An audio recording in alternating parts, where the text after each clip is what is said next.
அது பெற்றுக்கொள்ள நீர் கிருபை தாரும் ராஜாவே மை ஸ்தோத்தரிக்கிறோம் அப்பா.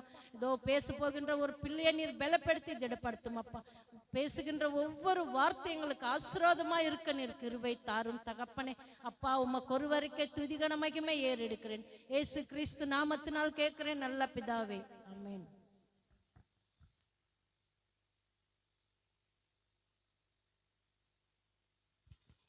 హల్లెలూయా, ప్రైజ్ లార్డ్. హల్లెలూయా. ప్రియమైన దేవుని పిల్లారా, మీకు అందరికీ యేసుక్రీస్తు నామం పేరిట హృదయపూర్వక వందనములు తెలియజేస్తున్నాను. నా సాక్ష్యము చెప్పాలంటే గంటన్నర సోపు అవుతుంది. కాబట్టి నేను 10 నిమిషాలే క్లుప్తంగా చెప్పి సాక్ష్యము 10 నిమిషాలు మెసేజ్ ఇస్తాను. ఆ గంట సోపు ఉన్నప్పుడు దేవుని చిత్తం ఉన్నప్పుడు ఒకరోజు మీతో నేను మాట్లాడతాను. ఆ 10 నిమిషాల సాక్ష్యము మీరు చక్కగా విని గ్రహించండి.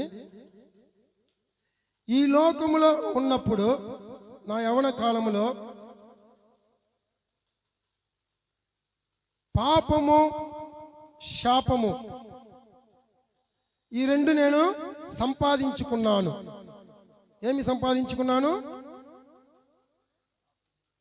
పాపము శాపము. లోకంలో ఉన్నప్పుడు నేను సంపాదించుకున్నది, కానీ దేవుని గుర్తెరిగి దేవునిలో ఉన్నప్పుడు నేను సంపాదించుకున్నది లెక్కలేవు. ఎందుకంటే ప్రియమైన దేవుని బిడ్డలారా, మీకు చెప్తున్నానంటే ఈ పాపము ఈ శాపము అనేది నన్ను మరణానికి తీసుకువెళ్ళింది. ఎక్కడికి తీసుకువెళ్ళింది? మరణానికి తీసుకువెళ్ళిపోయింది. ఆల్రెడీ నేను మరణించిన. ఎందుకంటే నా యవ్వన కాలంలో నాకు తెలియని విద్య లేదు, నాకు తెలియని విద్య లేదు, నాకు తెలియని ఆట లేదు, నాకు తెలియని పాట లేదు. నీ ఇంటి వారు ఒక్కరు రక్షణ పొందితే ఎన్ని మంది రక్షణ పొందుతారు? ప్రియమైన దేవుని పిల్లారా, ఇంటి వారు అందరూ రక్షణ పొందుతారు. ఒకరు శపించబడితే ఇంటి వారు అందరూ శపించబడతారు. కాబట్టి నా ఇంటిలో నా కుటుంబంలో నేను ఒక్కడిని రక్షణ పొందిన. నేను ఒక్కడిని రక్షణ పొందినప్పుడు నా ఇంటి వారు అందరూ రక్షణ పొందారు. ఇది ఎలాగా కుదురుతుంది పాస్టర్ గారు అని మీరు అడగొచ్చు. ఆ ప్రశ్నకు జవాబు ఉంది. మీరు ఎన్ని ప్రశ్నలు వేసినా నా దగ్గర జవాబు ఉంది. ఎందుకంటే it's a law and order. ఈ పరిశుద్ధ గ్రంథమే, ఈ పరిశుద్ధ గ్రంథంలోనే మీకు నేను జవాబు ఇవ్వగలుగుతాను. నాకని నేను మీకు జవాబు చెప్పలేను. ప్రియమైన దేవుని బిడ్డలారా, నేను ఆడిన ఆట, నేను పాడిన పాట కాదు. ఫర్ ఎగ్జాంపుల్ చెప్తాను. బీడీ, సిగరెట్, మావా, ఆన్సు, గంజా, అభినా, ఇంజెక్షన్ ఇవన్నీ నేను వాడాను నా యవ్వన కాలంలో. నేను రైల్వేలో ఉద్యోగం చేశాను. రైల్వే ఉద్యోగము దేవుడు చెప్పిన ఒక మాటగా విడిచిపెట్టాను. ఈ తమిళనాడులో ఉండే అందరూ నా దగ్గర ఉద్యోగం చేసిన వారే. ఈ స్థలం మొదలుకొని చెప్తున్నా, మధ్యప్రదేశ్ కాడి నుంచి అన్ని ఊర్లు దేశాలు తిరిగిన వాడినే. నాకు తెలియని ఊరు లేదు. ఆంధ్రప్రదేశ్లో అన్ని ఊర్లు సకలం ఏటు చెట్టు తిరిగిన వాడిని. తమిళనాడులో ఉండే వాళ్ళు ప్రతి ఒక్కరిని అక్కడ ఉద్యోగం చేసి నిలబడిన వారు. రైల్వేలో నేను ఒక కాంట్రాక్ట్లో పెద్ద మేనేజర్ పోస్టింగ్లో ఉన్నవాడిని. ఈ జాబ్లో చూస్తే లక్షలు, ఈ జాబ్లో చూస్తే లక్షలు, వేలు డబ్బులు పెట్టి తిరిగిన వాడిని యవ్వన కాలంలో. వారానికి ఒక అమ్మాయిని, నెలకు ఒక స్త్రీని కూర్చోబెట్టి ఉల్లాసము జాలీగా ఉన్నవాడిని. డబ్బు ఇస్తే వస్తారు అందరూ. ఏమిస్తే వస్తారు? డబ్బు. అయితే ఆ డబ్బు నన్ను ఏం చేసింది? మరణానికి తీసుకువెళ్ళింది. ఎందుకంటే రైల్వేలో మేనేజర్ అన్నప్పుడు జీతాలన్నీ నేనే కదా వేసేది. ఒక కాంట్రాక్టర్ అయితే పర్వాలా, 20 కాంట్రాక్టులకి మేనేజర్ని అయితే ఇంకా మొత్తం ఏ టు జెడ్ నాకు అడిగితేనే వస్తుంది. నేను ప్రెసెంట్ వేస్తేనే, నేను ఆబ్సెంట్ వేస్తేనే వాళ్ళకి జీతము. ఇలాగా లోకంలో ఉన్నప్పుడు ఎంతో సంతోషంగా ఉల్లాసంగా బ్రతికిన వాడిని. నా పేరు ప్రేమ్ సార్ అంటారు. సెంటర్లో పోయి పలకరిస్తేనే చాలు, ఢిల్లీ వరకు నాకు పేరు ఉంది. అన్ని సర్టిఫికేట్లు అన్ని రకాలు తీసిన వాడిని. ఈరోజు ఆ రైల్వే ఉద్యోగం వద్దని దేవుడి మాటకు బయటకు వచ్చా. నీవు కానీ ఆ సదమే గుమేరా పట్టణంలో ఉంటే మరణిస్తువు. నువ్వు ఎప్పుడు బయటికి వస్తావో నీ పేరు నేను ప్రేరేపణ కలిగి ఈ భూలోకంలో నిన్ను విస్తరణ చేసి నిన్ను భూమిలో సాక్షిగా పెడతానని చెప్పింది దేవుడు. పరిశుద్ధాత్మ దేవుడు మాట్లాడిన మాటకు, ఆయన బయలుపరిచిన మాటకు విని ఆ ఉద్యోగము రాసి చేసి సెటిల్మెంట్ అన్ని తీసుకొని బయటికి వచ్చాను. ఆ సెంట్రల్ రైల్వే స్టేషన్లో ఏమంటారు, దాని పేరు సొదొమ గుమేరా పట్టణము. ఈ సొదొమ గుమేరా పట్టణం అనేది భయంకరమైన పాపమైన స్థలం. అది అక్కడికి పని చేసేవాళ్ళు వచ్చేవాళ్ళు వివాహం కానివారు నా దగ్గర ఉద్యోగం చేస్తారు. అమ్మాయిలు వివాహం అయిన వారు స్త్రీలు ఉద్యోగం చేస్తారు. భర్తలు చనిపోయి ఉన్న స్త్రీలు కూడా నాకు అక్కడ ఉద్యోగం చేస్తారు. నేను పెట్టిందే పాట. అలాగ ఉన్నవాడిని. ప్రియమైన దేవుని బిడ్డలారా, ఒకనాడు నేను సంపాదించిన సంపాదన ఆస్తి పాస్తులన్నీ నా కాడ ఉన్నప్పుడు నా జీవితంలో సమాధానం సంతోషం లేదు. మా నాన్న రైల్వే ఉద్యోగాల్లోడే, మా నాన్న బాగా సంపాదించేవాడే. సంపాదించి ఇంటికి డైలీ త్రాగి వస్తాడు. నాన్న త్రాగి వచ్చి అమ్మని కొడుతుడు, తమ్ముడిని తిడుతుడు, అప్పచెల్లిని తిడుతుడు, అందరిని తిడుతూనే ఉంటాడు నాన్న. నేను అడుగుతా, నాన్న ఎందుకు నాన్న అమ్మను కొడుతున్నావు, ఎందుకు నాన్న ఇలా తిడుతున్నావు? నేను యవ్వన కాలంలో ఉన్నాను నాయన, నా ప్రాణ స్నేహితులు ఫ్రెండ్స్ అంతా ఇంటి దగ్గరకు వస్తున్నారు, నేను నలుగురిలో బాగా బతుకాలి నాన్న అన్నా. ఆయన వినలేదు. నేను ఇట్లాగా చేస్తానని చెప్పి చేస్తూనే ఉన్నాడు. నేనేం చేశానంటే, ఇది ఒక బ్రతుకా అనుకొని విసిగించుకొని సరుకు బ్రాందీ, నాకు తెలియన బ్రాందీ లేదులే, అన్ని తాగి అన్ని అనుభవించిన వాడిని. ఆ బ్రాందీ తీసుకొని ఎలుకల మందు తీసుకొని పాయిజన్ పోసుకొని త్రాగి నాకు తెలియదు సుఖం వచ్చి నేను పడిపోతే నా అన్నదమ్ముళ్ళు పెదనాయన కొడుకులు ఎందుకు నా పాత పేరు కుమార్ అంటారు, ప్రేమ్ కుమార్ అన్నది షార్ట్గా నన్ను పిలుస్తారు. నా ఇంట్లో వాళ్ళందరూ ప్రతి ఒక్కరు ఇక్కడ కూడినవారు చాలా మంది కుమార్ అని ప్రేమగా పిలుస్తారు, కుమార్ అని. ఏంది కుమార్ పడిపోయిండు అని చెప్పి గంతులు వేసి ఏడుస్తూ ఉన్నారు. నేనేం చేశాను, బ్రాందీ సరుకు తీసుకొని ఎలికల మంది ఫుడ్ పాయిజన్ అట్లా పోసుకొని త్రాగితే నన్ను తీసుకొని రైల్వే హాస్పిటల్కి తీసుకుపోయి అడ్మిట్ చేశారు. రైల్వే హాస్పిటల్కి తీసుకుపోయి అడ్మిట్ చేసినప్పుడు డాక్టర్లు ఫిట్స్ అన్ని A to Z ఇతనేందుకు లాకుండా అని చెప్పి ఒక పక్క గ్లూకోజ్లు అన్ని ఎక్కిస్తూ అన్ని మందులు వామిట్లో తీస్తూనే ఉన్నారు. తీసిన తర్వాత 2 రోజులు ఐసీ వాటిలో పెట్టుకున్న తర్వాత 3వ రోజు నాన్నను పిలిచి, చిన్నయ్య ఇంకో మగన్ పలక మాట నీకు ఒక సైన్ పండుగ అన్నాడు. మా నాన్నని తీసుకొని వచ్చి సంతకం పెట్టండి, నీ కుమారుడు బతకుడు అన్నాడు. ఎందుకంటే నేను ఫుడ్ పాయిజన్ తాగిన తర్వాత కిడ్నీ ఫెయిలియర్ అని ఒక వార్డులో చేర్చారు. కిడ్నీ ఫెయిలియర్ అంటే ఇంకా కిడ్నీ పోతే బతకరు మనుషులు, వాళ్ళకి ఏమీ పని చేయలేదు, అన్ని చెడిపోయినాయి అని చెప్పేశారు డాక్టర్. మీరు సంతకం పెట్టండి అని చెప్పారు. సంతకం తీసుకున్నారు. తీసుకున్న తర్వాత మా నాన్న బయటకు వచ్చి ఏడుస్తుండు. వాళ్ళ అన్నదమ్ముల కాడ చెప్పి, అన్నదమ్ముల బిడ్డల కాడ చెప్పి కుమారుడు బతకడని చెప్పి చాలా ఏడుపు కన్నీళ్ళు ప్రార్థన పెట్టిన తర్వాత అందరూ ఏడ్చుకుంటా ఉన్నారు. నేను యవ్వన కాలంలోనే దేవుని గుర్తెరిగిన వాడిని. 10 వయసు 11 వయసు 9 వయసులోనే బైబిల్ పరిశుద్ధ గ్రంథం పట్టిన వాడిని. హల్లెలూయా. ఎందుకంటే బైబిల్ పట్టిన వాడిని అంటే మా ఇంటి దగ్గర తెలుగు బాప్టిస్ట్ చర్చి ఉంది. ఆ చర్చిలో చక్కగా చదివేవాడిని. నేను బైబిల్ పాటలు పాడాలన్నా కూడా, పరిశుద్ధ గ్రంథం చదవాలన్నా కూడా ఆ వీధిలోనే నేనే చక్కగా చదివేవాడిని. అప్పుడు యవ్వన కాలం చిన్న వయసులో నేను బైబిల్ పట్టాను కాబట్టి దేవుడు యేసుక్రీస్తు ఆ ఆసుపత్రికి వచ్చి నన్ను ముట్టి నా శరీరంలో ఉన్న ఆ వ్యాధిని, ఆ జబ్బుని, ఆ మరణాన్ని విడిపించి నన్ను ఈ భూమిలో సాక్షిగా పెట్టిండు. హల్లెలూయా. ఐసీ వార్డు తీసేసి 3వ రోజు అయిన తర్వాత డాక్టర్ వచ్చి చెక్ చేసినప్పుడు ఈ నరములన్నీ కొంచెం పనిచేస్తున్నాయి. శరీరంలో A to Z నా శరీరంలో ఉన్న తోలంతా లేచిపోయినాయి. పెద్దోళ్ళు అంటారు ఉప్పు వ్యాధి. నా శరీరంలో తల నుండి అరిపాద వరకు తోలు పోతూనే ఉంది. నేను చూస్తూనే ఉన్నా, నాకు ఆ యొక్క మత్తులో తెలియలా. తోలంతా ఊడిపోతూనే ఉంది. శరీరంలో తల నుండి అరిపాదం వరకు ఊడిపోతూనే ఉంది. ఆ తోలు పోయిన తర్వాత మళ్ళా 2వ తోలు అదే మరి ఊడిపోయింది. 3వ శరీరము దేవుడు నిలబెట్టిండు.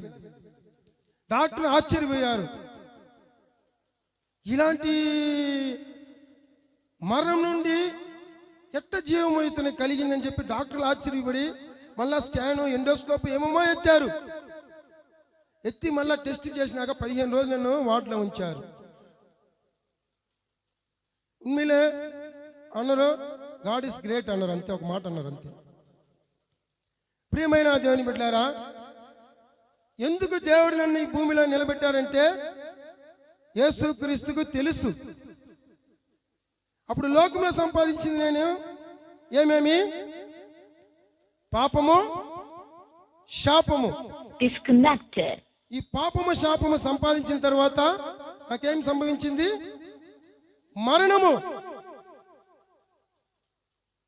మరణము సంభవించింది. అయితే యేసుక్రీస్తు ఎప్పుడు నన్ను ముట్టాడో మరణము నుండి నన్ను జీవాన్ని నిలబెట్టి భూమిలో సాక్షిగా పెట్టిండు. ప్రియమైన దేవుని బిడ్డలారా, నేను అంటున్నా, గంటన్నర సోపు అంటే నాలో ఉన్న అలవాట్లు చాలా ఉన్నాయి. అవి చెప్పాలంటే గంట సోపు అవుద్ది. కాబట్టి నేను ఒక పాపినే. నేను పోయి ఆ బైబిల్ కోర్టు చదివి ఇక్కడికి వచ్చి సేవకుడుగా నిలబడలా. ఒక సేవకుడు వెనక ఒక సాక్ష్యం ఉంటుంది. ఈ లోకంలో మనం అందరము పాపులమే. తల్లి గర్భంలో పుట్టినవాడు ప్రతి ఒక్క మనిషి పాపులమే. ఎవడు పరిశుద్ధుడు లేడు. పరిశుద్ధుడు ఎవడంటే యేసుక్రీస్తు ఒక్కడే. మనం అనుకుంటున్నాము నేనే నీతిమంతుణ్ణి, నేనే పరిశుద్ధుణ్ణి, నాకు మించి ఎవరు లేరని మనం మీరు అనుకుంటున్నారా? ప్రియమైన దేవుని బిడ్డలారా, పెద్దోళ్ళు ఒక సామెత చెప్తారు, ఉన్ ముదుగు పున్నాడి నీ పిన్నాడి నీ తిరిగి పార్ ఉనకు తెలియ అంటారు. నీ వెన్నె పూస వెనక నువ్వు తిరిగి చూడు అంటారు. చాలా మంది తిరిగి చూడరు. మనలోనే ఉంది చాలా పాపము. అయితే అది ఎవరో గుర్తించుకోలేరు. ప్రియమైన దేవుని బిడ్డలారా, ఎందుకంటే చెప్తున్నానంటే నేను దేవుని యేసుక్రీస్తుని సంపాదించుకున్నా. హల్లెలూయా, హల్లెలూయా. ఎవరిని సంపాదించుకున్నాను? యేసుక్రీస్తుని సంపాదించుకున్నా. యేసుక్రీస్తుని సంపాదించుకున్న తర్వాత ఈరోజు దేవుడు నన్ను హీరోగా ఈ భూమిలో సాక్షిగా పెట్టాడు. అదే లోకంలో ఉండుంటే 22 సంవత్సరాలు ఈరోజు నాకు జ్ఞాపకార్థ కూడిక చేసి ఉంటారు. ప్రియమైన దేవుని బిడ్డలారా, క్లుప్తంగా ఈ సాక్ష్యము 22 సంవత్సరాలు అయి ఉంటుంది. సేవకు వచ్చిన తర్వాత 18 సంవత్సరాలు. నేను ఎక్కువ సేవ చేసేది అన్యుల మధ్యలే, మన క్రైస్తవుల మధ్యలో కూడా కాదు. అన్యుల మధ్యలో సేవ చేస్తాను. నన్ను చూసి ఆశ్చర్యపెడతారు. నా కుమారా పాస్టర్ గారే ఆశ్చర్యపడిపోతారు. అదే సాక్ష్యం. నేను ప్రార్థన చేసిన స్థలము లేదు, పెంటలో ప్రార్థన చేశాను. ప్రియమైన దేవుని బిడ్డలారా, రైల్వేలో ఉద్యోగం చేసినప్పుడు ట్రైన్లన్నీ మా జనలని మూసి బాత్రూమ్లలో ప్రార్థన చేశాను. నేనుండే స్థలం ఆడుతోటి భయంకరమైన అప్పుడు అడవి మార్గం ఉంటుంది. ఆడబడితే ఆడ పేగులు కోసి, ఆడబడితే తలకాయలు కాళ్ళు అన్ని కోసి ఆడ వేస్తూనే ఉంటారు. ఆ స్థలం అంతా నేను మోకరించి ప్రార్థించాను. ఏసీలో ఉండి హాల్లో ఉండి ప్రార్థిస్తే దేవుడు ఆలకిస్తా అన్నారు అనుకున్నా. మీరు అనుకున్నారా? కాదు. పెంటలో ఉన్నా కూడా నీ ప్రార్థన ఆలకించే దేవుడు యేసుక్రీస్తు. ప్రియమైన దేవుని బిడ్డలారా, నేను ప్రార్థించిన స్థలమే లేదు. నేను అడిగినా, యేసయ్యా ఈ లోకానికి నువ్వు ఎందుకు కొరకు వచ్చావంటే, నేను నీతిమంతుల కొరకు రాలేదు నా కుమారుడా, ఘోరమైన పాపులను రక్షించడానికి ఈ లోకానికి నేను వచ్చాను. ఎవరిని రక్షించాడు వచ్చాడు? అప్పుడు నువ్వు నేను పరిశుద్ధుడిమే కాదు, నెవర్. పాపులమే. నేను అడిగాను దేవుణ్ణి, యేసయ్యా నువ్వు మాట్లాడుతున్న వెంటనే నాతో మాట్లాడని నేను సవాల్ అడిగిన, యేసయ్యని అడిగిన, నాతో మాట్లాడని అడిగిన. ఓ ఎస్ మాట్లాడతాను అన్నాడు. నేను అడిగిన, నాకాడ మావా, ఆన్సు, గంజా, అబినా, సారాయి ఇన్ని అలవాట్లు ఉండి ఎట్టుపోతి నా నుంచి మానిపించన్నా, నేను మానిపిస్తాను అన్నాడు. హల్లెలూయా. ఇంతంత మావా వేస్తాను. ప్రియమైన దేవుని బిడ్డలారా, మత్తుకు భయంకరమైన అలవాటు అయిన వాడిని, మత్తు లేకపోతే ఉండలేను నేను. మధు, ఆదు, సూదు 3 నా కాడ ఉన్నవాడిని. నాకు తెలియని విద్య లేదు, నాకు తెలియని పాట లేదు, నాకు తెలియని ఆట లేదు. ఆంధ్రాలంతా భయంకరమైన చిలకలూరుపేటలంతా ఒక ఆట ఆడిన వాడిని నేను. అయితే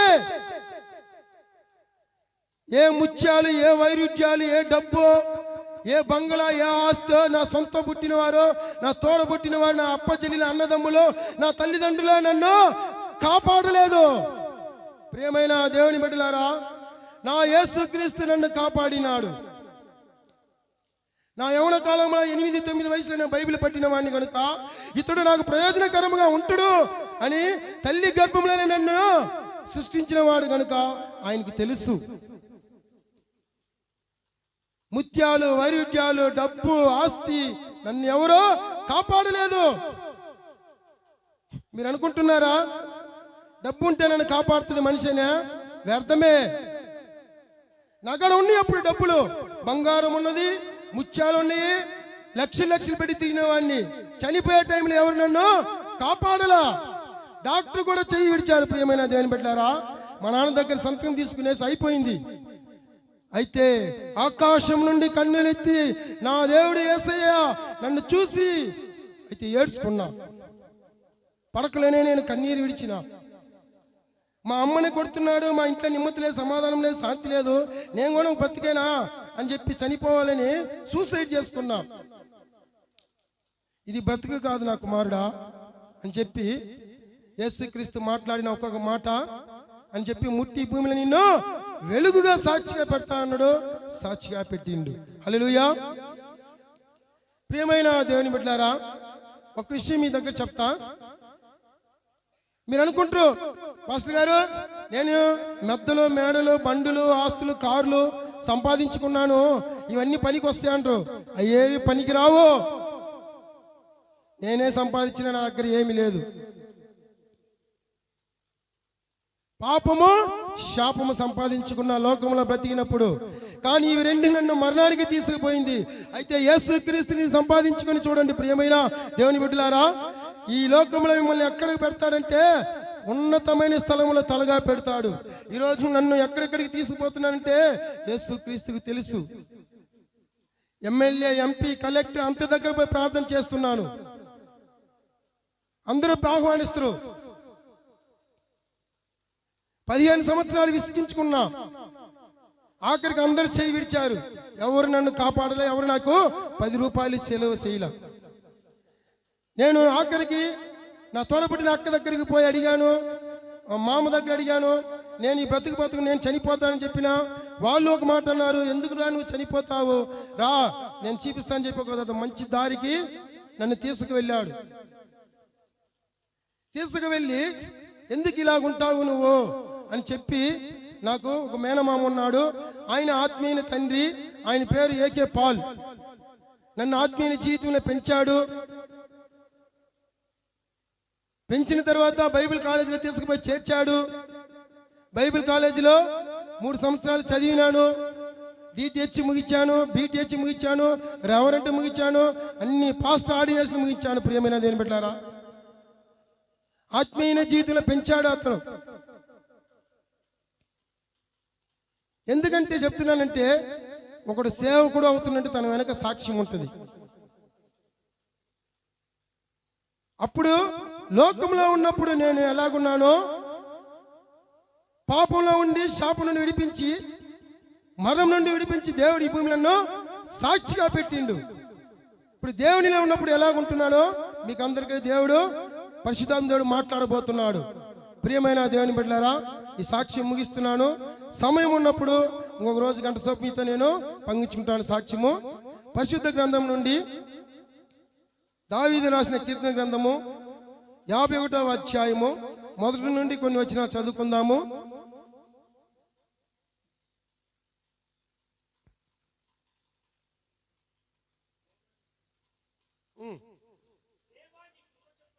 దేవా నీ కృప చొప్పున నన్ను కరుణింపుము, నీ వాత్సల్య బాహుల్యము చొప్పున నా అతిక్రమములను తుడిచివేయము. చాలు. ప్రియమైన దేవుని బిడ్డలారా, దావీదు యేసుక్రీస్తు దగ్గర ఏమని అంటున్నాడంటే, దేవా నా అతిక్రమములు తుడిచివేయము. ఎప్పుడన్నా మనము దేవుని దగ్గర అడిగి ఉన్నామా? దేవుని దగ్గర ఎప్పుడన్నా అడిగి ఉన్నామా? దావీదే అంటున్నాడు. ప్రియమైన దేవుని బిడ్డలారా, దావీదు మహారాజు. ఎవరి దగ్గర ఒప్పుకుంటున్నాడా? దేవుని దగ్గర ఒప్పుకుంటున్నాడు. దేవా నా అతిక్రమంలో నన్ను తుడిచివేయుము. మనోళ్ళకి సిగ్గు, ఒప్పుకోరు. నేను పరిశుద్ధుణ్ణి, నీతిమంతుణ్ణి, నేనెందుకు ఒప్పుకోవాలి? అక్కడ అన్ని ఉండి అనుకుంటున్నారు. అది కాదు ప్రియమైన దేవుని బిడ్డలారా. దావీదు ఎంత మాత్రపోడు. గొర్రెలు మేస్తున్న దావీదు దేవుని దగ్గర పోయి సరెండర్ ఒప్పుకుంటున్నాడు. ప్రభువా, తల్లి గర్భంలోనే నేను పాపిని, నా పాపములో కడుగుము అంటున్నాడు. మనం ఎప్పుడైనా ఒప్పుకున్నామా దేవుని దగ్గర? ప్రియమైన దేవుని బిడ్డలారా, నీ తోడబుట్టిన అప్పచెల్లి అన్నదమ్ములు మామూలు దగ్గర ఒప్పుకోకండి. నువ్వు ఉన్న స్థలంలోనే దేవుని దగ్గర ఒప్పుకుంటే చాలు. చెట్టు పుట్ట రాయి రెప్ప కాదు ఆయన. మాట్లాడే దేవుడు, పరిశుద్ధమైన దేవుడు, నాతో మాట్లాడిన దేవుడు మీతో మాట్లాడుతుడు. ఈరోజు చెప్తున్నాను ప్రియమైన దేవుని బిడ్డలారా, మీరు ఇంటికి వెళ్ళిన తర్వాత మీ జీవితంలో ఏ మేలు అతిశయం జరగబోతుంది.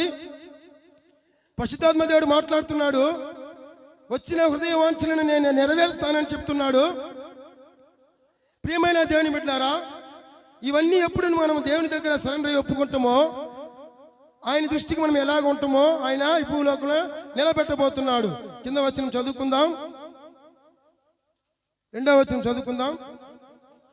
నా దోషము పోవునట్లు నన్ను బహుగా కడుగుము, నా పాపము పోవునట్లు నన్ను పవిత్రపరచము. నా అతిక్రమం నాకు తెలిసే ఉన్నవి, నా పాపం ఎల్లప్పుడు నా ఎదుటనున్నది. ఎవరు ఎదుటన్నది? చాలు. ప్రియమైన దేవుని బిడ్డలారా, మనం చేసిన పాపం మన ఎదుటనే ఉంది. చాలా మంది గ్రహించరు. నీవెన్ను పోసినా ఉంది పాపము. ఇతరులను తిట్టినా పాపమే, ఇతరులను దోషించినా పాపమే, ఇతరుల ఆస్తికి నువ్వు ఆశ కలిగిన పాపమే, కంటిలారా చూపు చూసినా పాపమే, అన్నీ పాపమే. అయితే వీటిని అన్నిటినీ ఎవరి దగ్గర ఒప్పుకుంటున్నాడు దావీదు? నిన్ను నన్ను సృష్టించిన యేసుక్రీస్తు దగ్గర ఒప్పుకుంటున్నాడు. శబరవణమ ధిక్కర అబలకణమ దురిక్కరవణ ధర దుర్యందనరబా. ప్రియమైన దేవుని బిడ్డలారా, దావీదే దేవుని దగ్గర ఒప్పుకుంటున్నప్పుడు నువ్వు నేను ఎంత మాత్రము. నేను అలాగ ఒప్పుకున్నాను. ప్రియమైన దేవుని బిడ్డలారా, నాలో ఉండే మావ ఆన్స్ గంజా విడిపించగలవా యేసయ్యా అని అడిగాను. ఓ ఎస్, నేను విడిపిస్తాను రా అన్నాడు. నేను డాక్టర్ దగ్గరికి వెళ్ళలా, మాంత్రికుడి దగ్గరికి వెళ్ళలా. ఈ లోకంలో ఎవరు నన్ను బాగు చేస్తారని వెతికాను. అందరు నన్ను చెయ్యి విడిచిన వారే. నా వ్యాధి, నా బాధ, నా కన్నీళ్ళు అందరు నన్ను చెయ్యి విడిచిన వారే. ప్రియమైన దేవుని బిడ్డలారా, నేను కానీ చనిపోయి 22 సంవత్సరాలు నాకు ఒకటి కుష్ఠరోగం అన్న రావాలి, లేదా ఎయిడ్స్ అన్న రావాలి, లేదా పాండరంగం జబ్బన్న రావాలి, లేదా ఈ లోకంలో నేను పైత్యవాకారిని మెంటల వాడినైనా తిరిగి ఈ లోకంలో ఉండి నేను చనిపోవాలి. ఇదే నా జీవితము. కానీ వీటినన్నిటినీ విడిపించి నన్ను ఈ భూమిలో దేవుడు సాక్షిగా పెట్టిండు. అప్పుడు నేను ఎన్నిటికి బానిసత్వమై ఉంటాను? స్త్రీలకు బానిసత్వమేను, వ్యభిచారము చేశాను, అన్నీ చేసిన వాణ్ణి. పాపిలనే ప్రధానమైన ఘోరమైన ఒక పాపిని. ప్రియమైన దేవుని బిడ్డలారా, నేను రోజుకు రోజు నేను దేవుని దగ్గర సరెండర్ ఒప్పుకుంటూనే ఉంటున్నాను. కానీ మనోళ్ళు ఎవరు ఒప్పుకోరు. ఎందుకంటే మనమందరం ఇశ్రాయేలు జనులు. ఈ ఇశ్రాయేలు ప్రజలు ఎలాగున్నారంటే వినుటకు మందులో చెవులుండి వింటురు గాని ఎంత మాత్రము గ్రహించరు నా ప్రజలు. అందుకే మరణానికి గురైపోతున్నారు నా ప్రజలు. యేసుక్రీస్తు మరణము కోరువాడా? చెప్పండి ప్రియమైన దేవుని బిడ్డలారా, యేసుక్రీస్తు మరణము కోరువాడా? కాదు. నేను మరణాన్ని కోరువాడును కాదు, మరణము నుండి విడిపించుకొని ఈ లోకంలో దేవుని కొరకు సాక్షిగా జీవించడమే దేవునికి ఇష్టమైన కార్యము. అది ఏంటంటే ఈ పాపము శాపము నుండి విడిపించగలవాళ్ళం. అది ఎలాగవుతుంది పాస్టర్ గారు అంటున్నారా? పాడికి వెళ్ళండి, సవర్ణ స్టోర్కి, లేదా టీ నగర్కి వెళ్ళండి, పచ్చేపా స్టోర్కి, నిర్మలా స్టోర్కి వెళ్ళండి. ఎక్కడికి పోయినా మీరు కొనుక్కొచ్చి ఇవ్వండి. వేలు లక్షలు పోసి కొనుక్కొచ్చి ఇవ్వగలగరా? ఇవ్వలేరు. ఈ పాప క్షమాపణ మీరు పొందుకోవాలా అంటే అది ఎవరి వల్ల? యేసుక్రీస్తు వల్లనే. ఆయన కల్వారి శిలువలో సిందిన రక్తం ద్వారానే ఈ పాప క్షమాపణ మనము పొందుకోగలుగుతాము. పాప క్షమాపణ లేకపోతే పరలోకానికి ఎవరు చేరలేరు. నువ్వు ఏ అంగడికి పోయి, ఏ పెద్ద స్టోర్లలో పోయి నువ్వు డబ్బిచ్చుకుంటే పాప క్షమాపణ ఎవరు? మొట్టమొదటిగా దావీదు మహారాజు దేవుని దగ్గర సరెండర్ అయి ఒప్పుకున్నప్పుడు దావీదు మహారాజుని ఏమని చేశాడు? ఆ గ్రామానికి, ఆ ఊరికి అభిషేకించి పట్టాభిషేకము చేసి ఆ ఊరి గ్రామాలకే రారాజు మహారాజుగా ఉంచాడు. హల్లెలూయా. అప్పుడు నిన్ను నన్ను ఉంచడా యేసుక్రీస్తు? ఉంచుతాడా? ఉంచడా? ఈ లోకంలో రాజులకు రారాజుగా ఉంచగలుగుతాడు యేసుక్రీస్తు. ప్రియమైన దేవుని బిడ్డలారా, ఈ లోకంలో మనం సంపాదించుకోవాల్సినది ఒకటి, అది యేసుక్రీస్తుని సంపాదించుకుని చూడు. నీవు కోల్పోయిన దేవుడు నీకు ఇస్తానంటున్నాడు. నేను సంపాదించుకున్నా, కోల్పోయినా, లోకంలో ఉన్న అన్నిటిని కోల్పోయినా మరలా నాకు తిరిగి ఇచ్చాడు. హల్లెలూయా, హల్లెలూయా. కానీ నాకు మరణము పోయేటప్పుడు, నా ప్రాణము పోయేటప్పుడు, జీవం పోయేటప్పుడు నన్ను ఈ లోకంలో ఎవరు కాపాడలేరు. ప్రియమైన దేవుని బిడ్డలారా, ఎవరు కాపాడలేదు. అయితే ఎంతో సంపాదించిన ఏమి నాకు సంతోషము సమాధానం ఇవ్వలా. పాస్టర్ గారు చెప్పారు, కొన్ని మంది సేవకుడు మాటగా లోపడరు ఈ లోకంలో. నువ్వెంత అంత, నువ్వు చెప్తేనే వినాలనా అంటారు. అది కాదు. ప్రియమైన దేవుని బిడ్డలారా, సేవకుడు అన్నప్పుడు తనకు తానుగా మాట్లాడడు, తనలో ఉండే పరిశుద్ధాత్మ దేవుడు మాట్లాడుతాడు. వయసులో చిన్నవాడో పెద్దవాడో మాటను గ్రహించి లోతుగా విని ప్రార్థన చేసి దేవుని దగ్గర అడగాలి, ప్రభువా ఇది నిజమా అబద్ధమా అని. అప్పుడు నాతో మాట్లాడిన దేవుడు మీతో కూడా మాట్లాడుతాడు ఈ రాత్రి వేళలోనే. ప్రియమైన దేవుని బిడ్డలారా, ఈ పాప క్షమాపణ అనేది ఏ స్టోర్లలో ఎక్కడికి పోయినా కొనలేము. నన్ను ఆఖరిగా డాక్టర్ చేయి విడిచినప్పుడు పరమ వైద్య డాక్టర్ ఎవరంటే యేసుక్రీస్తు ఒక్కడే. ఆ టానిక్ ఏం టానిక్ అంటే సిరప్, ఆయన రక్తమే. హల్లెలూయా, హల్లెలూయా. ఆయన రక్తము త్రాగ నాలో ఉన్న మరణ కట్లు, శాపము, దోషము అన్నీ పోయాయి, లయమైపోయాయి. వామిట్, పసురు కట్టు, మైకట్లు, ఆ ఈతలు, ఈ ఈతలు అన్ని ఏటు సెడ్డు పోయాయి. అలాంటి పరిశుద్ధమైన రక్తము, ప్రియమైన దేవుని బిడ్డలారా, ఇలాంటి పరిశుద్ధమైన రక్తము యేసుక్రీస్తు మనకిస్తున్నప్పుడు ఇశ్రాయేలు ప్రజలందరూ కోల్పోతున్నారు అంటున్నాడు. 5వ వచనం చదువుకుందాము.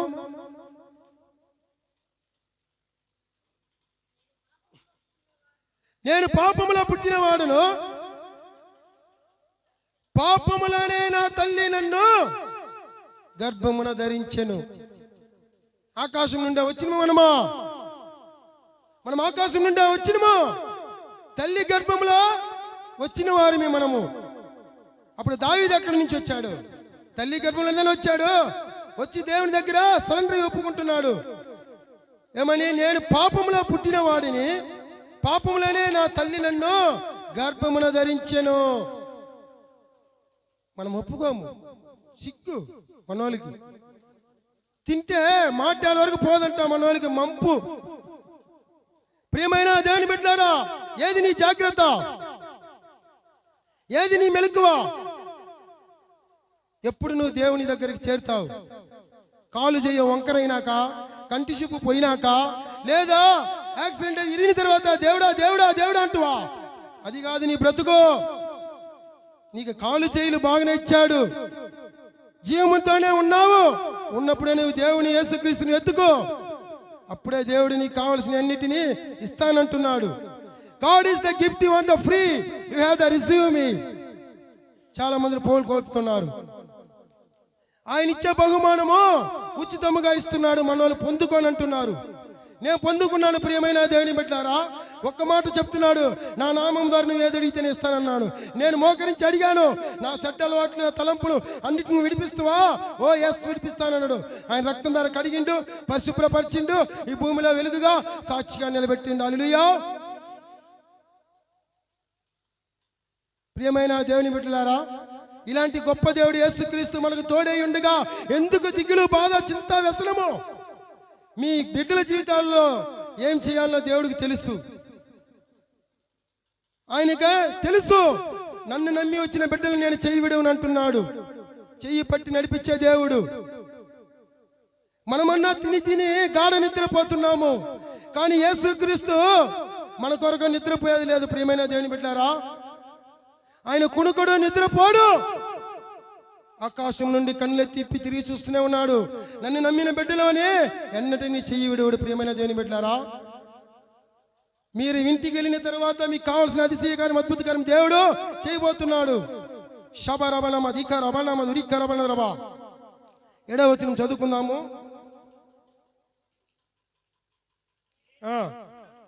నేను పవిత్రుడనగినట్లు హిస్సోపుతో నా పాపమును పరిహరింపుము, హిమము కంటే నేను తెల్లగా నుండినట్లు నీవు నన్ను కడుగుము. చాలు. ప్రియమైన దేవుని బిడ్డలారా, ఏమని అంటున్నాడంటే దావీదు మహారాజు, హిస్సోపుతో నా పాపము పరిహరింపుము, హిమము కంటే నన్ను తెల్లగా కడుగుమంటున్నాడు. హిమము ఎప్పుడన్నా మీరు చూసారా? హిమము ఐస్ గడ్డలు ఎలాగుంటాయి? ఆకాశం నుండి కింద పడినప్పుడు ఎలాగుంటాయి? ప్రియమైన దేవుని బిడ్డలారా, కానీ ఉప్పు ఎలాగుంటుంది? తెల్లగా ఉంటుంది. చక్కెర ఎలాగుంటుంది? చక్కెర కూడా తెల్లగా ఉంటుంది. కానీ వీటిని అన్నిటికంటే నన్ను పవిత్రగా పరచము. హల్లెలూయా. అది ఏంది? అది ఏంది? It's I want the thinking. ఆలోచించండి.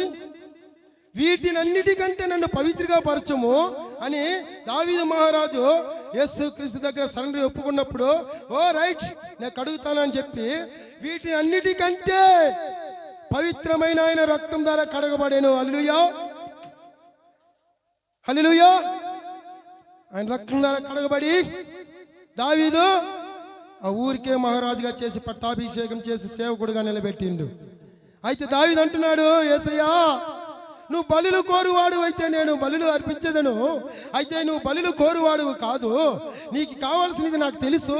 విరిగినని నా హృదయము, పశ్చాత్తాపపడిన మనసు నువ్వు కోరువాడువు. ఎవరికన్నా ఉన్నదా ఇలాంటిది? ప్రియమైన దేవుని బిడ్డలారా, యేసుక్రీస్తు బలులు కోరువాడు కాదు, మరణాన్ని కోరేవాడు కాదు. వీరిని నలిన హృదయం, పశ్చాత్తాపపడిన మనసు కోరుతున్నాడు. నీ ఇంటికి వచ్చి తలుపులు తట్టినప్పుడు నీ హృదయంలో నాకు చోటు ఉందన్నప్పుడు ఓ ఎస్ అనాలి, కానీ స్థలం లేదని పంపించకూడదు. మనోళ్ళు చాలా మంది హృదయము, ఈ ఇశ్రాయేలు ప్రజల జనుల హృదయము క్రొవ్వినది. ఇప్పుడు అట్టదా తిరుగుతున్నారు.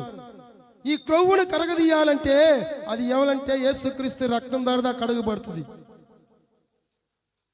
మీరు అనుకుంటారు నేనే పెద్ద రాజుని, నాకు మించి ఎవడు లేడు, నాకడ అంతా ఉంది అనుకుంటారు. అంతా వ్యర్థమే, మాయే మాయే మాయే. ఈ లోకంలో మనం జీవిస్తున్నాము, జాగ్రత్త. ప్రియమైన దేవుని బిడ్డలారా, ఈ లోకంలో మనం జీవిస్తున్నాము, జాగ్రత్త. ఇదిగో నా గడియ వచ్చి ఉన్నది, నా రాకడ వస్తున్నది. మీరు జాగ్రత్తగా ఉండి మెలకుగా ఉండి ప్రార్థించుడి. శబరబలమ దిక రబలకనమ దురిక రబలనబా ఓ ధీరాధర దురియనమ శాబరి వినరబా. ఆయన రాకడ వస్తున్నది. ప్రియమైన దేవుని బిడ్డలారా, మనమందరం సిద్ధముగా ఆయుత్తపడి దేవుని సన్నిధిలో కాసుకొని ఉండాలి. ఎప్పుడు ఏ క్షణం వస్తుందో తెలీదు. ఎక్కడికి పోయినా నువ్వు కొనలేవు. పాప క్షమాపణ నిమిత్తం కొనుక్కొని చూపించండి, నాకు కొనలేరు. నీకు పాప క్షమాపణ కావాలంటే యేసుక్రీస్తు దగ్గరకు వెళితేనే, ఆయన దగ్గర సరెండర్ అయ్యి ఒప్పుకుంటేనే నీతో మాట్లాడతాడు. ఈ పాపితో మాట్లాడిన దేవుడు మీతో మాట్లాడతాడు. ఈ పాపిని ముట్టిన దేవుడు మిమ్మల్ని ముట్టుతాడు. ఈ పాపికి కావాల్సిన సహాయము ఎట్టిచ్చిన దేవుడు మీకు ఇవ్వబోతున్నాడు. ప్రియమైన దేవుని బిడ్డలారా, అది ఎలాగ జరుగునంటే జరుగుతుంది. విశ్వాసముతో, వైరాగ్యంతో, నిరీక్షణ, పట్టుదలతో నువ్వు దేవుని వెతికినప్పుడు ఆయనకి తెలుసు ఆయన బిడ్డలకి ఏం చేయాలో చేస్తాడు. హల్లెలూయా. ప్రియమైన దేవుని బిడ్డలారా, ఆఖరికి ఒక వచనం చేసి ముగిస్తున్నాను. 15వ వచనం చదువుకుందాము. 16, నీవు బలిని కోరువాడు కావు, కోరిని ఎడల నేను అర్పించదును. దహన బలి నీకు ఇష్టమైనది కాదు, విరిగిన మనసే నీకు ఇష్టమైన బలులు. హల్లెలూయా, హల్లెలూయా, హల్లెలూయా. దేవునికి ఇష్టమైనది ఏంది? విరిగిన మనస్సే. ఏంలే, కీడుకు ప్రతి కీడైనను, దూషణ ప్రతి దూషణని చేయక దీవించాలి. మనం అందరినీ నోటాలు దీవించాలి, ఆశీర్వదించబడాలి. అప్పుడు దేవుడు ఆ దీవెన ఆశీర్వాదాలు నింపుతాడు వచ్చి. ఈరోజు చెప్తున్నాను ప్రియమైన దేవుని బిడ్డలారా, మీరు ఎన్నో కోల్పోయి ఉంటారు, కానీ ఈ సంవత్సరము మీరు తేదీ రాసి పెట్టుకోండి. దేవుడు మీ జీవితంలో ఏం చేయాలనో చేస్తాడు. మీరు విశ్వాసంతో దేవుని నీతిని ఎడల నీ బిడ్డల జీవితంలో ఏం చేయాలో చేస్తాడు. ఆయన మాట ఇచ్చినంటే మాట తప్పడు. మనుషులు మాట మారుతాడు. దేవుడిచ్చిన వాగ్దానాలన్నీ నెరవేర్తి. చాలా మంది హృదయ వాంఛలు దేవుడు ఆలకిచ్చి ఉన్నాడు. ఆ హృదయ వాంఛలు కూడా నేను నెరవేరుస్తాను, నన్ను వెతకమని అంటున్నాడు. ఆయన వెతకండి, దేవుడు మీతో మాట్లాడుతాడు. మీకు కావాల్సిన అన్నిటినీ సహాయపడి ఆయన ఆశీర్వాదాలు మీ ఇంటి ముంగలా నింపుతాను అంటున్నాడు. దేవుడు ఈ వాక్యం మన మధ్యలో దీవించును గాక. మీకు అందరికీ యేసుక్రీస్తు పేరిట వందనాలు తెలియజేస్తున్నాను. పాస్టర్ గారికి, పాస్టర్ గారికి హృదయపూర్వకంగా వందనాలు తెలియజేస్తున్నాను. అందరు గట్టిగా చప్పలు కొడదాం.